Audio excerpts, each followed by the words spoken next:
오늘 제목은 그래서 천국은입니다. 천국은. 주님의 은혜를 잘 설명하는 예화인데요. 굉장히 이제 오래된 예화고요. 한번 들어보세요.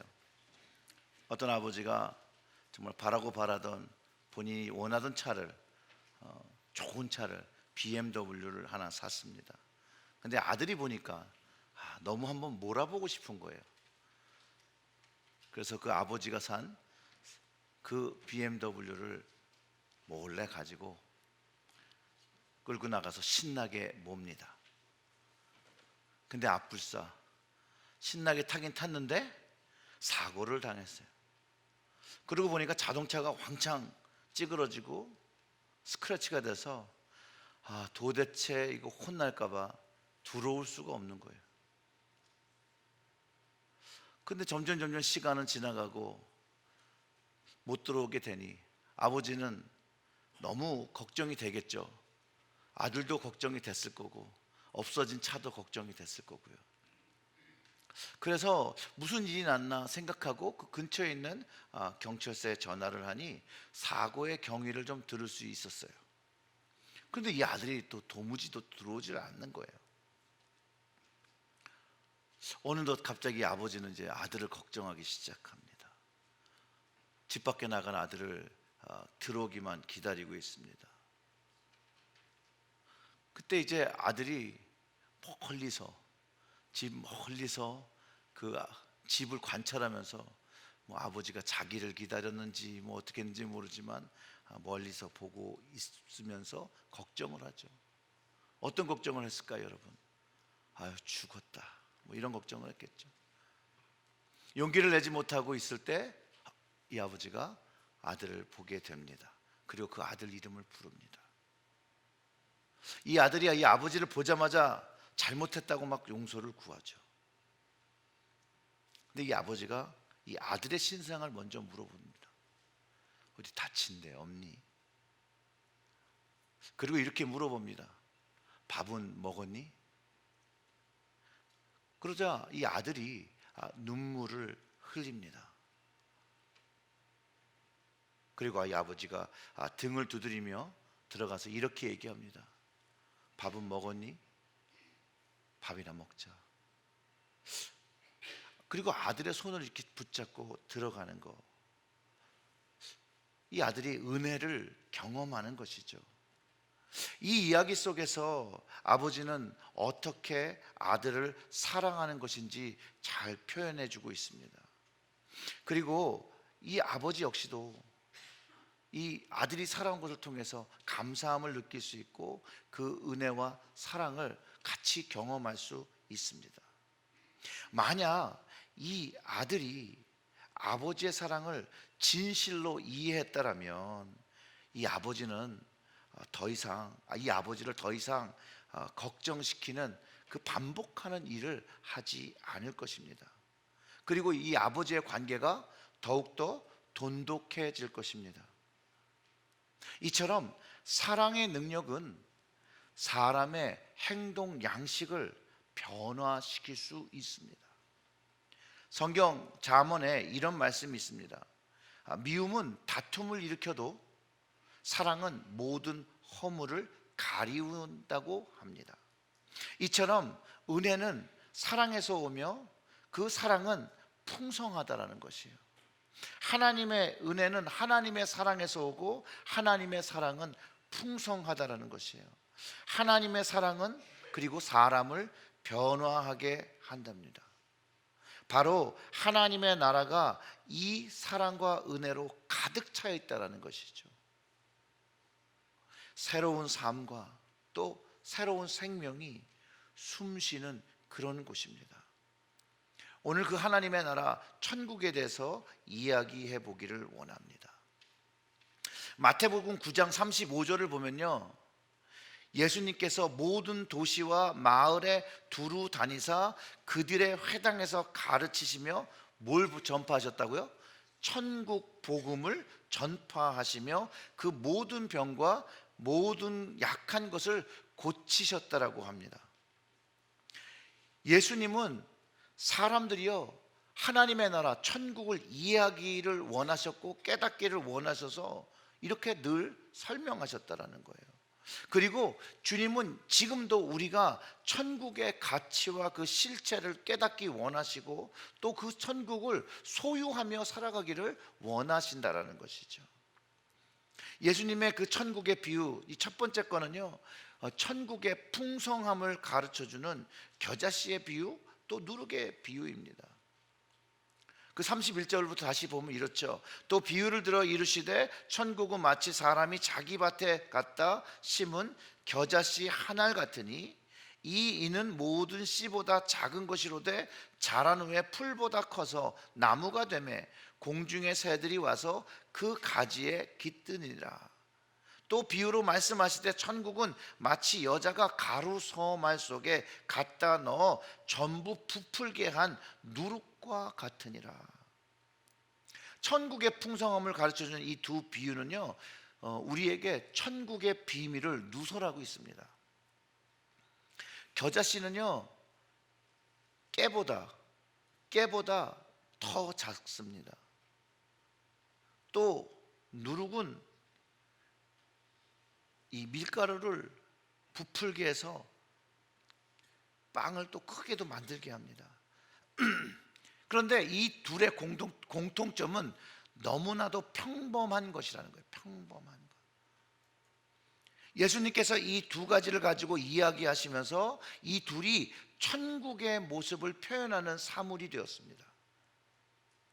시작은 작게 이야기를 하는데 그 끝은 우리가 생각하는 것보다 더 풍성한 것을 담고 있습니다. 여러분 혹시 생각나는 말씀 혹시 있지 않습니까? 욥기에 이런 말씀이 있습니다. 내 시작은 미약하였으나 내 나중은 심히 창대하리라. 어떻게 보면 천국의 모습이라고 예수님께서 설명하시는 것이죠. 하나님께서 그렇게 하시는 능력이 담긴 것을 이야기하고 있다는 것이죠. 그런데 우리는 천국 그렇게 생각하면 천국은 화려하고 거룩하고 이해하기 어려운 것이라고 생각하는데 예수님은 천국은 아주 가까이 있는 겨자씨와 누룩과 같다라고 설명해 주시고 있다는 거예요. 즉 천국은 우리가 생각하는 것과 다를 수 있음을 예수님이 가르쳐 주셨습니다. 천국은 그 시작을 통해서 아는 것이 아니라 그 끝과 결과를 통해서 아는 것이라고 가르쳐주고 있습니다. 겨자씨의 나중은 무엇이었죠?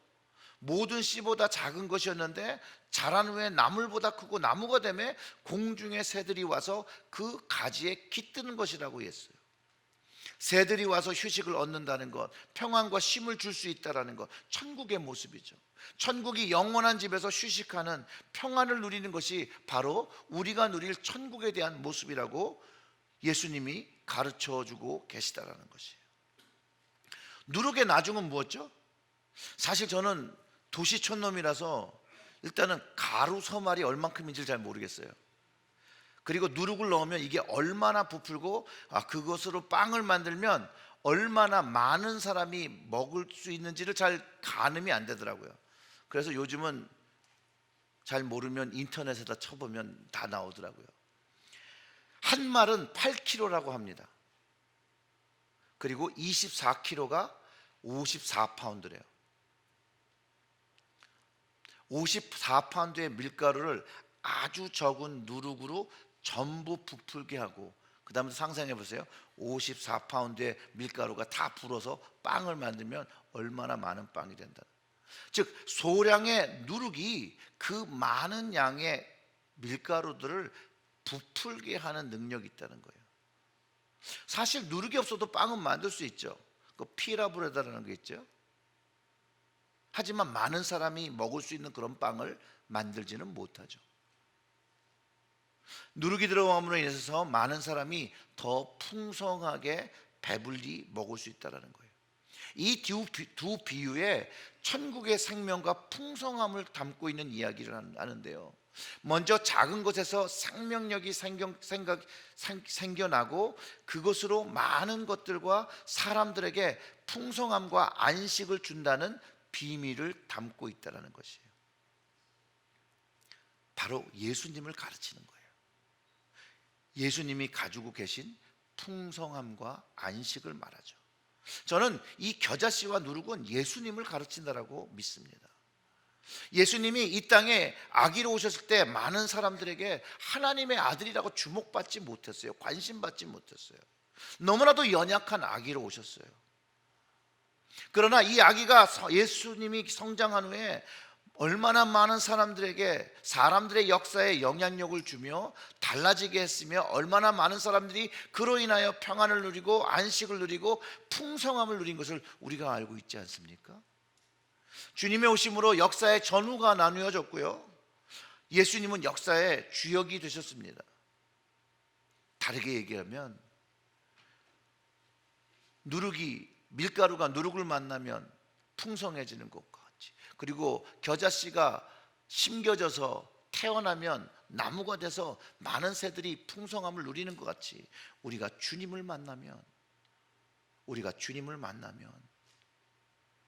우리의 삶에 풍성함과 평안을 누립니다.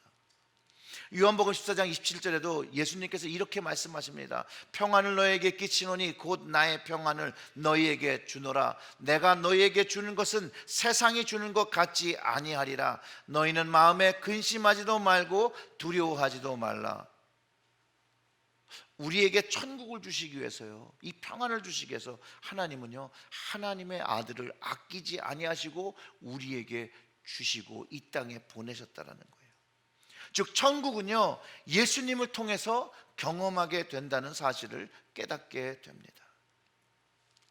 한 부부의 아이들이 매우 어렸을 때 매우 부자인 친구가 이제 자녀가 없었대요. 이 부부에게 한 아이를 양자로 주는 것이 어떠냐고 제의를 했다고 합니다.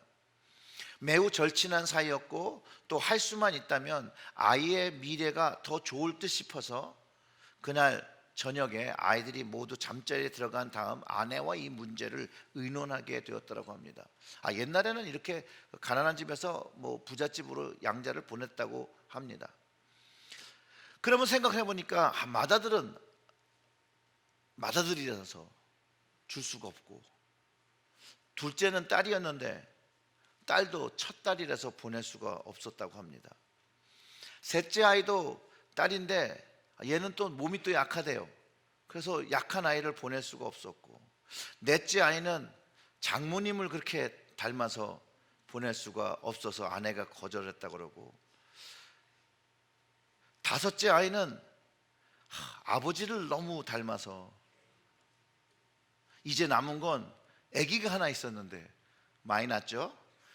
그 순간에 아내가 울음을 터뜨리면서 우리 귀여운 아기를 남에게 줄 수 없어요 라고 통곡했다라는 이야기가 있습니다.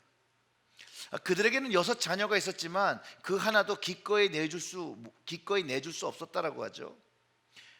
만약 우리에게도 이런 재해가 온다면 동일한 결론에 이르지 않겠습니까? 그런데 하나님은 단 하나밖에 없는 독생자를 우리를 구원하시기 위해서 내어주셨다라는 것이죠. 그 사랑이 얼마나 놀라운 사랑입니까? 로마서 8장 32절의 말씀이 자기 아들을 아끼지 아니하시고 우리 모든 사람을 위하여 내주신 이가 어찌 그 아들과 함께 모든 것을 우리에게 주시지 아니하겠느냐. 그래서 우리에게 천국을 주신다라는 거예요. 하나님은 예수님을 통해서 천국의 주체이신 예수님을 우리에게 선물로 주셨습니다. 여러분들은 그걸 믿으십니까?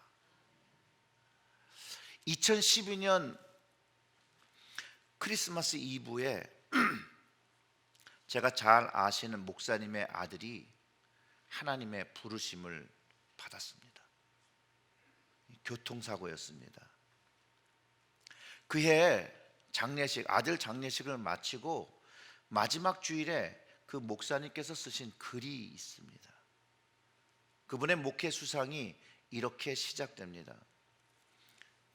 2012년 마지막 주일, 한 해를 뒤로 하면서 감사와 기쁨의 메시지를 여러분과 나누어야 하는데 저희 집안에 생긴 큰 아픔으로 인하여 그리하지 못함을 참 송구스럽게 생각합니다. 제 평생 모든 아픔과 슬픔을 합한다 해도 사랑하는 아들을 먼저 하나님께 보내야 하는 아픔과 비교할 수는 없었을 것입니다. 그래서 당분간 설교를 한다는 것은 물론 교인들 앞에 설 자신이 없었습니다. 그런데 추모 예배를 드리고 며칠 지나면서 교우 여러분들이 보여주신 사랑과 눈물을 생각했습니다. 무엇보다 우리 가족만 슬퍼하는 것이 아니라 교인들도 아파하고 슬퍼하는데, 저는 물론 우리 가족도 교인들과 함께 있어야겠다는 판단이 들었습니다. 목회 수상도 당분간 쓰지 못하리라 생각했습니다. 그런데 그래서는 안 될 것 같았습니다. 지난 30여간 거의 한 번도 빠짐없이 매주일 제 마음의 생각을 교인들과 나누었다면 오늘의 제 마음도 나누는 것이 교인들에 대한 제 도리인 것 같습니다. 정말 저와 함께 울어준 여러분의 눈물이 제가 흘려야 할 눈물의 몫을 채워주신 것 같습니다. 정말 많이 슬픕니다. 그런데 아픔과 슬픔으로 제 사랑하는 아들이 살아가야 할 미래를 채우면 안 될 것 같습니다. 자식을 먼저 보낸 죄 많은 부모이기 때문이라도 더욱 그 아들이 살았어야 할 아름다운 미래를 부족하나마 우리가 채우며 살아가야 할 것 같습니다 라고 하셨어요. 그 후에 이 목사님은 부흥회나 어떤 교회 집회나 설교를 하실 때 꼭 이런 얘기를 하십니다. 하나님 참 못되셨다. 자주 말씀하시지만 이 목사님은 오직 하나님만을 또 의지하고 살아가고 계십니다. 그분의 목회 수상의 마지막 부분을 이렇게 마무리하셨습니다. 그동안 하나님의 사랑에 대하여 많이 말했고 부활의 소망에 대해서 철따라 말했는데 이제 모든 믿음의 고백들이 없이는 살 수 없는 저의 호흡이 되어야 할 것 같습니다. 바울이 사망아 너의 이기는 것이 어디 있느냐, 사망아 너의 쏘는 것이 어디 있느냐 외치며 우리 주 예수 그리스도로 말미암아 우리에게 이김을 주시는 하나님께 감사하노니 라고 증거했습니다. 이 말씀을 붙잡고 죽음을 이기는 예수 그리스도 사랑의 승리로 살렵니다 라고 고백했다라고 합니다. 천국을 경험하지 못하면 이런 고백을 할 수가 없다라는 것이죠. 그리고 천국을 경험하지 못하면 우리의 인생 속에서 어려운 일을 당할 때 살아갈 수 있는 소망을 누릴 수가 없습니다. 이 주님께서 주신 이 천국은요, 예수님의 고통과 생명으로 우리에게 주신 것입니다. 천국은 예수 그리스도의 십자가의 죽음만이 깨닫게 하는 영원한 생명의 선물이자 약속입니다. 주님의 희생으로 주신 이 천국은 우리가 사랑하는 사람들이 이제 다시 만나는 그런 장소입니다. 예수님께서 그곳에 우리가 가서 거할 처소를 준비하기 위하여 하늘로 다시 가셔야 한다라고 부활하셔서 말씀하셨다는 거예요. 주님께서는 우리가 거할 처소를 준비하고 계십니다. 두 번째 비유는 밭에 감추인 보화와 값진 진주, 그물에 대한 비유죠.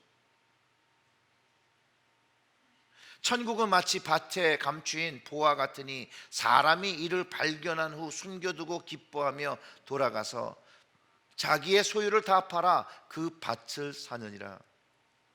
또 천국은 마치 좋은 진주를 구하는 장사 같으니 극히 값진 진주 하나를 발견하며 가서 자기의 소유를 다 팔아 그 진주를 사느니라.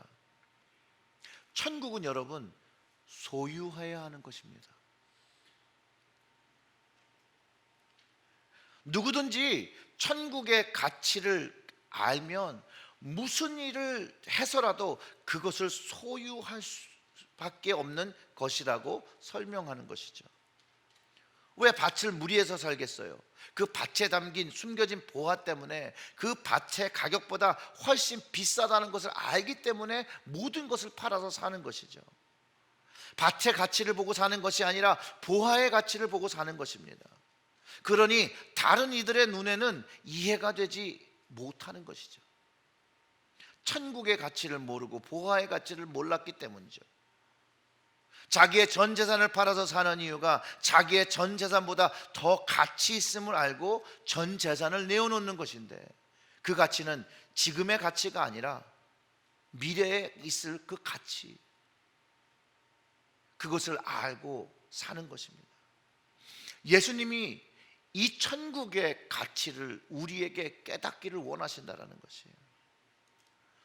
천국의 가치를 알게 되면 그것에 관심을 두게 되죠.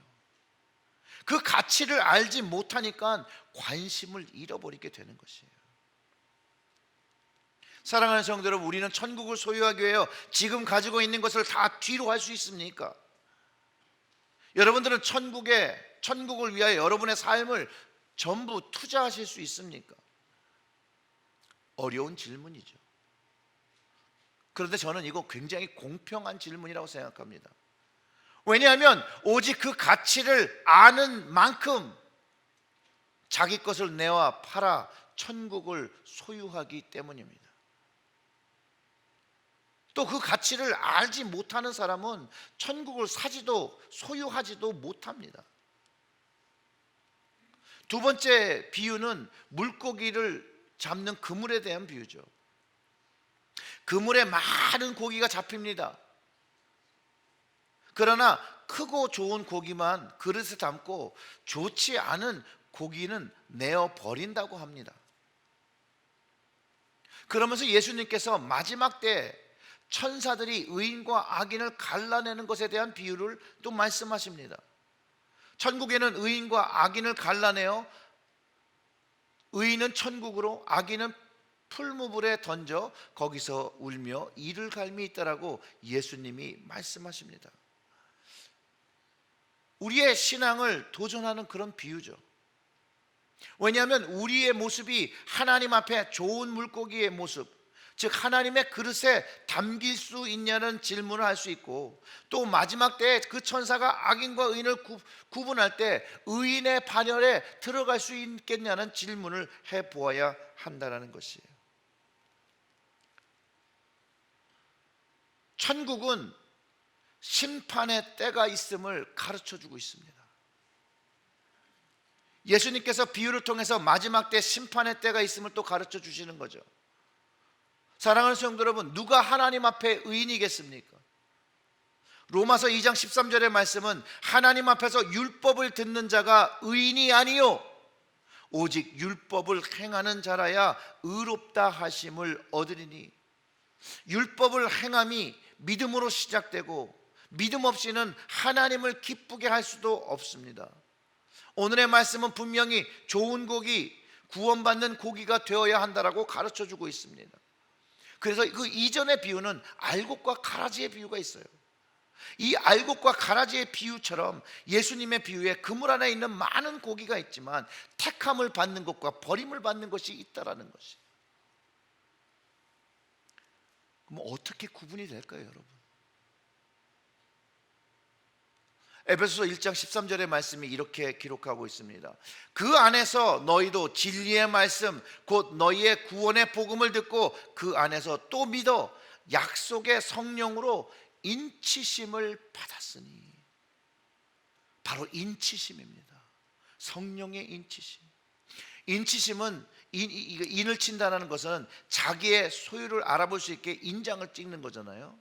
그 텍사스나 이런 데 가면 자식인들의 소를 알아보기 위해서 그 엉덩이나 이런 데다가 이렇게 불로 이렇게 빨갛게 달아오른 거를 찍어서 자기의 소유를 보는 것처럼 성령의 인치심이 하나님의 백성된 자로, 하나님의 자녀된 자로 이제는 성령을 알아 하나님께서 나의 소유주가 되시고 자녀 되심을 확증하는 그 내적 외적 표시가 인치심인데, 그 인치심이 찍혀 있다라는 거예요.